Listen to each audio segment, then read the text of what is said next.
Okay, today this is our tutorial video about this pneumatic controller. Okay, so for pneumatic controller, I will explain you first the connections. Okay, first we have the output of the controller.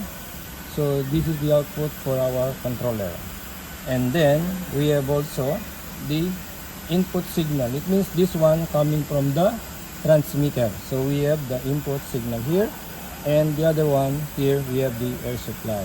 Okay, so the input signal is this X. Okay, this is the X variable. Okay, so I will just show you first. So by putting the signal here, so 0 to 100%. Okay, and then we have this W stands for the set point. Okay, so we can set it by using this knob here. Okay, so setting this one, just increase this one, so this will increase. Okay, I'll show you here. Now the set point is increasing. Let's say we set it to 50%.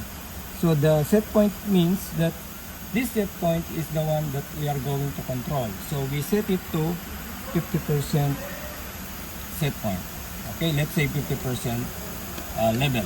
Okay, so now how this controller work? This controller have two control. We have manual and automatic. Okay, so this one is our control unit. Okay, so first this one is for manual. When you increase this one, there is a value here. Okay, there is a value here, so you can increase the output signal going to the valve. Okay, using this manual. Let's say if you want to control it in manual, using this knob to control in manual. Okay, how to control in automatic?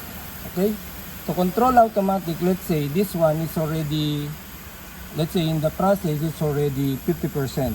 Okay, so what you are going to do, okay, stop first. Okay. So now we are going to explain this controller. Okay, so once you put in auto, you see why the action of the controller immediately open, because we have a direction here. You know, the action is reverse.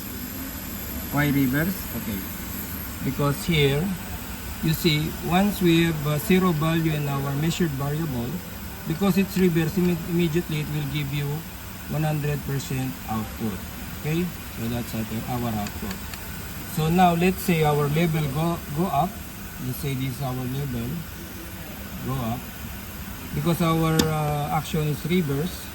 Once the level go up, check this one, check now, this output start to go down because our set point here. So when the level reach, let's say here, let's say in 40%, you see, start controlling.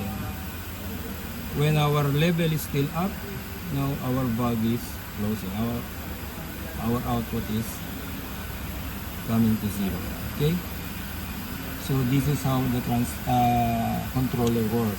So maintaining the set point. Okay, so again we are going to discuss, because before we found some problem and issue about this pneumatic controller. Okay, so now here we have our set point, and this one we have the process variable, and here we have the output of the controller. Okay, so the action of this controller is in reverse action. Okay, so now it's in reverse action. So what will happen, let's say if you are going to reduce the set point, let's say we reduce the set point, check the output of the controller. Okay, so it means when the set point is already reduced, what will happen to controller? It will give you 0.2 value. It means it will give you 0% output. Okay, once you increase the set point, okay, now we are going to increase the set point up to 60. Observe the controller output.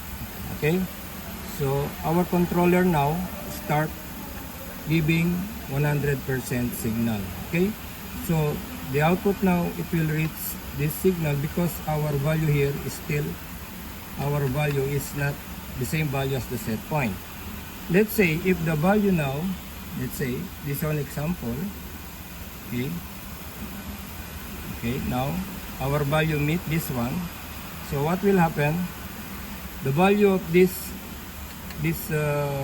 output, it will start controlling to going to 0% because our set point now is below the measured variable.